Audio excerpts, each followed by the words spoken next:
Do you get cheesed off when you're trying to make like an ocean themed thing and your sand goes black? It didn't look like that on the beach, did it? Right, here's a solution for you. So first of all, we've got some epoxy resin and I'm using the 1-to-1 from Let's Resin. So thank you, Let's Resin. And a big thank you to Let's Resin for sponsoring this video. This is the Let's Resin Extra Depth Coaster Mould. It gives me plenty of room to play with. And obviously the resin. So here we go. We're just mixing the resin up. It's a nice, easy one to work with. I'm not too worried if it gets bubbles in it because we're about to tip sand in it. Now, what I'm going to need to do is just tip the mould to one side some so that the sand stays at the bottom. So I'm going to get a bit of something. So I'm getting a box lid. This is just a really useful box lid. I'm going to put the mould on top of it because for once I really don't want a level surface. So this is your trick. This is how to make your sand stay at one end. Really easy. I'm just going to put something underneath it. There's a spare mould I've got here that will do the job. So we've lifted up one end. It's only a bit. Maybe it needs to be a bit more, in fact. So I'm going to lift up the end of this. And this is just so the sand will settle down at one end. Now, that might be a bit too steep. I don't know. I have to jiggle with it. Now, the sand I've got, and this is the big tip. The sand that I've got is natural coral sand. Now, don't forget you can get sand in all different colours from aquarium supplies places. This happens to be coral sand. It's the stuff that they use in marine aquariums. And I find that this ends up being about the right colour that you think beach sand should be when you mix it in with resin. Now, obviously, it's going to make the resin really thick. I might have put too much sand there. But you do want it pretty thick and gloopy, so it, yeah, like I said, so it stays put. Okay, I'm just going to mix a little bit more resin in there. So if you wanted like really white, then of course you can get white sand. You can get, well, like I said earlier, you can get all colours. You can get purple sand if you want. Aquarium supplies are great for that sort of thing. But I quite like this because it does look like beach sand. It looks like you kind of want it to look. It's what you're after, if you know what I mean. So it's still sand coloured. It doesn't go dark and muddy. It goes darker than it is in the bag, but it's still, you see? I think of that as quite a good sand colour. So we're just going to make our beach. And we're going to let it settle. Now, I'm not too worried if the edge isn't straight. I mean, you're going to have waves coming over it, and we'll do that later. We will have a go at making like sea foam, see if we can find a really easy way of doing that.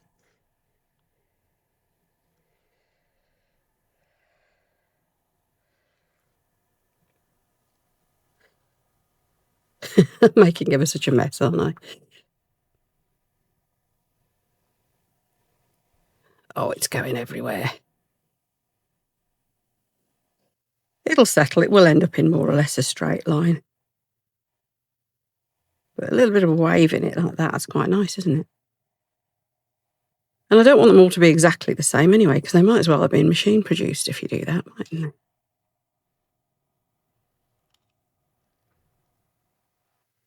I think what I might do is tip the board up a bit more temporarily just to get this to settle down at the bottom a bit more neatly. But I have gone way too slapdash. Now, what we are doing this time, in case you hadn't already realised, I should mention this. Very often, when you use a coaster mould, you're working upside down. So what is now face down will be the top. Now, on this occasion, I am actually working up the way that we see it because it's just easier for when you're doing these sort of beach scenes, I find. There we are. So I'm just going to tip that up just a little bit more just to get that to settle where I want it. So I'm going to move that box down a bit and I'm just going to leave that to, leave it to settle. So when that's cured, I'll be back. Right, we're on to the next stage. That's dried. Obviously, I've dropped it down onto the flat, but as you can see, the sand has settled at one end and they're all slightly different, which is great. What we're mixing up now is some blue. And I'm using a blue alcohol ink from Resin because I wanted it to be translucent, and alcohol inks are particularly good at being translucent. And I've squirted it all over my hand. It's a good start, isn't it? Right, here we are.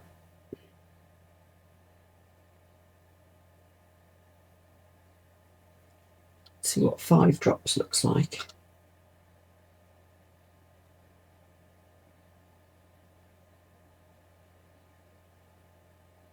See, very translucent. In fact, it's stuck to the side of the pot, so I'm going to keep adding a bit more. You don't want to overdo liquid colorants for resin because it'll stop it curing. If you mix too much, it messes up the chemical compound. So I'm just wondering, do I want something a little bit stronger though than that? Maybe. Maybe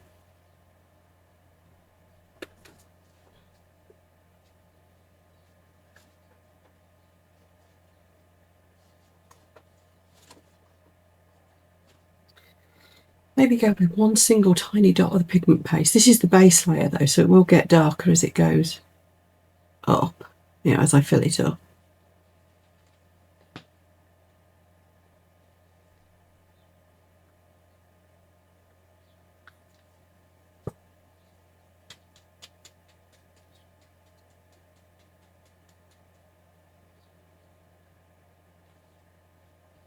Hope that's not too much. Pigment paste is very strong. That's the Resin one, and it's very intense. Okay, there we are.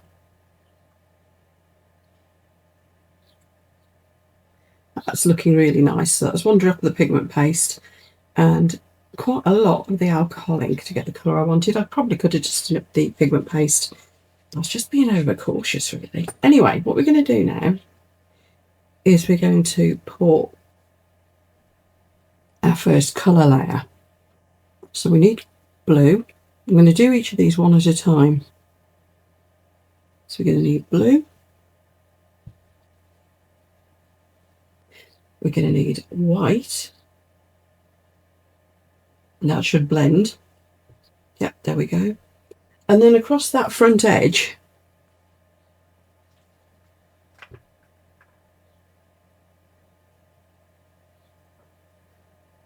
let's bring it up a bit further than that. So there we are. Across that front edge, I'm going to try and get a bit of a wave going on. There we are. Kind of want it about half and half, I think. So I've got just white pigment paste in here, and we're just going to put a drizzle across the front like that. That might be too much. We'll see. Now I've got a heat gun, and I suggest you use just a regular one. This one's a bit of a killer. It's a bit industrial. I'm going to need to turn this so I can get at it on time. And it gets very, very hot. I've got it on the lowest setting, but I'd suggest you use just a regular heat gun. This is a bit much, really, for this sort of thing. Might scorch my mould if I'm not careful. I'm putting it on the lowest setting, and I'm just going to blow. I'm warming the resin up, and then I'm going to try to blow that white across.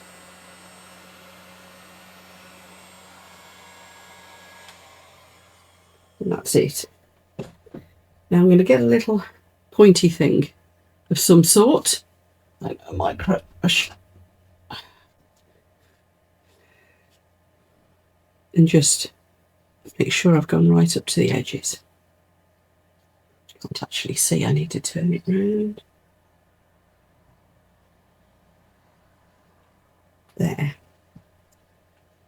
So hopefully that will become ocean waves. Well, you know, sea foam. I'm just going to give it another quick whiz. But we can definitely go too far with the heat. Right, I'm going to carry on across all the others. As I get more practice at this, they might get better with a bit of luck.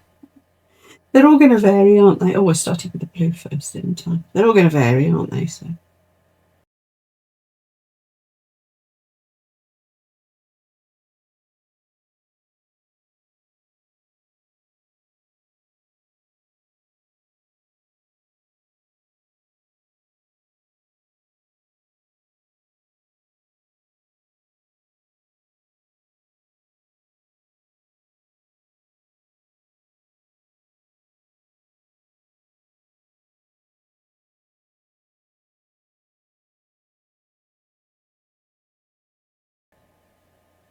You've seen some of these cells have started to form, others they haven't. I may have used too much white, don't know. They vary, and I think that's the beauty of it, isn't it? Okay, we're going to let those cure. And while we've got this layer like this, I'm going to add a couple of things in. And what I've got is some tiny starfish, which I no longer buy because I've realised that they are real starfish. I thought they shed their skins, but no, they don't. So these are baby starfish, and I don't like that. So when I've used these up, they will all be gone. Of course, you can use seashells. Very often those are found because the little inhabitant has died, but I have my doubts about those as well. But, it's hard, isn't it? I'm just going to go for a little starfish in all of these.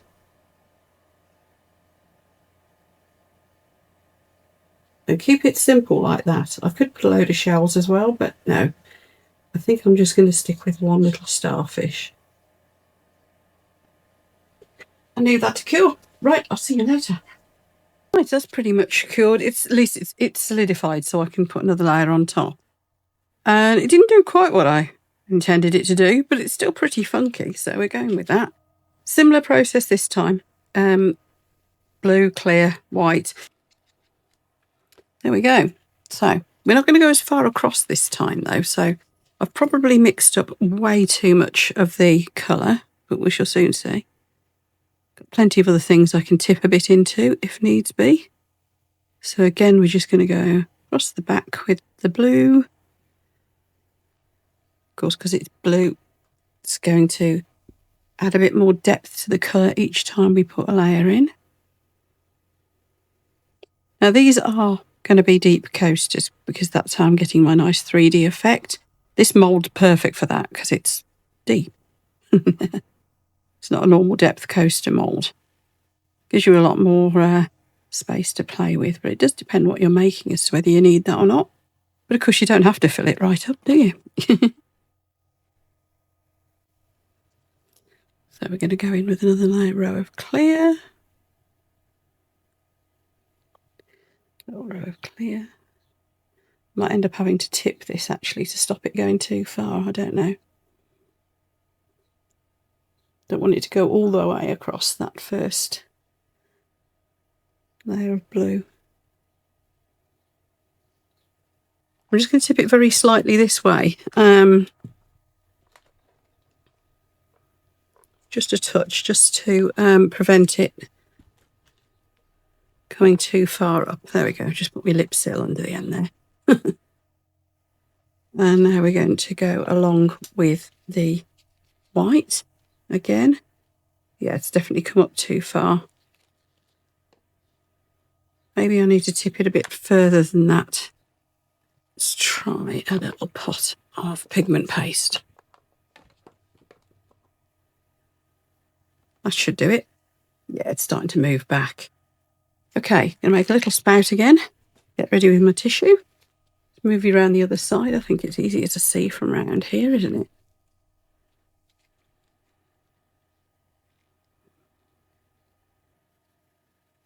Oh, I said I was going to go lighter. Some of these are getting really quite heavy, aren't they? It says the resin's warming up in the pot. It's flowing easier.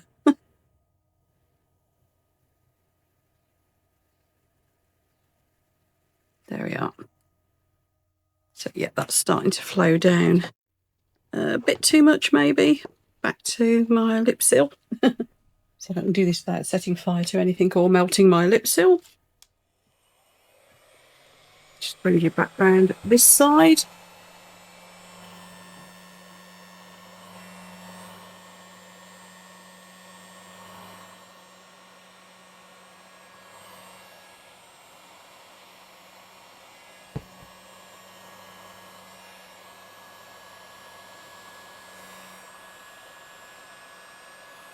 This I'm going to get the proper 2 waves of foam that I was after.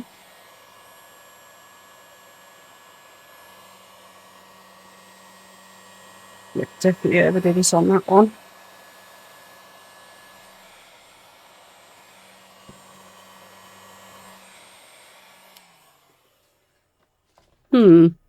So they've really not gone where I intended. But hey, it'll spread, it'll play, it'll do its thing. I'm going to just spread this out a little bit like so. I was hoping we'd get cells. I'm not very good at getting cells. Well, I'll have another go. But we are succeeding in showing you how to avoid your sand going black. That's the main thing. Oh dear. Right, well, it's still very, very uncured. As in, I've only just finished messing with the foam. I'm just going to touch in a little bit of extra white. Just add a bit of detail, a little bit of 3D-ness. Of course, this will blend itself out as well. It just will, to a degree. I don't want to mess with this one too much because it's done something really dramatic, even though it's not done what I was trying to achieve.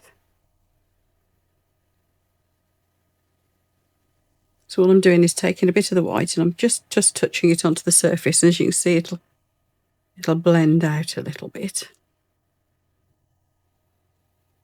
I haven't waited for it to firm up or anything, I'm just going for it. Now what we should end up with here is a very nice 3D effect, hopefully. And I've got a bit of resin left over, so I'm going to chuck it into an experimental mould I've been working on. And I will see you later. Right, last stage then, we're just going to put a little bit more blue because I still want a little bit more depth of colour, and I've put a tiny bit of sparkle in it. It's my 80 mesh super sparkle white, so just a little bit, just to give a bit more depth at the back here. Now this really has spread out the white in a way I didn't intend it to. I wanted it to look more ocean-like, but all the same, it's pretty dramatic, isn't it? It's fun.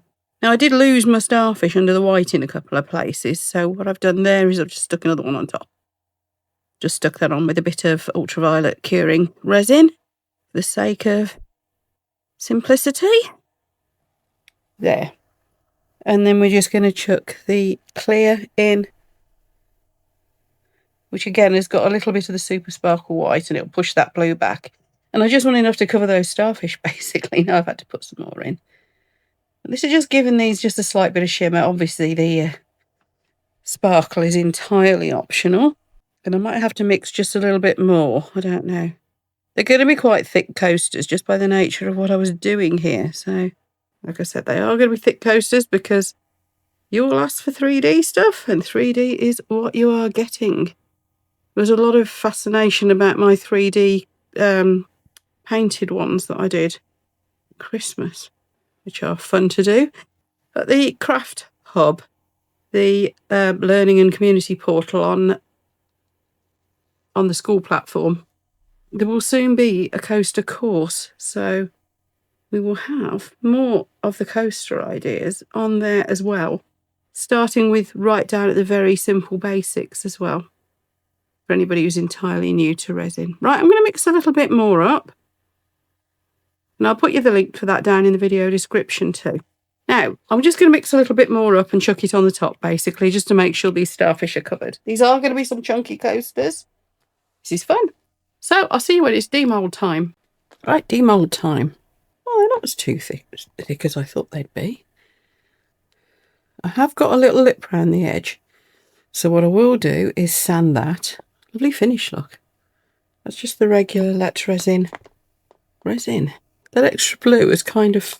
That's added quite an extra nice effect, hasn't it? Although I didn't expect it to be quite as definite a line as that. Oh, well. Resin does what resin does. I like that one. That's lovely, isn't it? That one is as near to the perfect as I was after, as I think I could get. I like how the blue has kind of drizzled its way back over. Lovely. I think what I will do is sand around the edges. Now, if I can get them to sand evenly, then I will leave that sanded edge because I think it could look quite nice. And that one is. Anyway, look at the backs. Really pleased with the backs, actually. Lovely.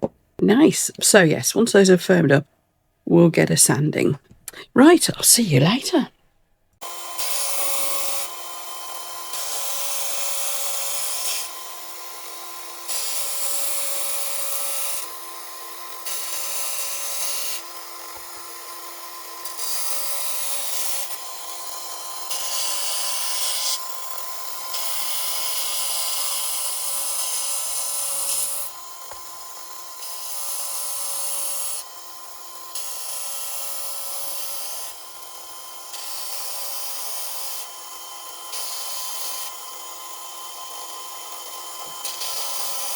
It should do, shouldn't it?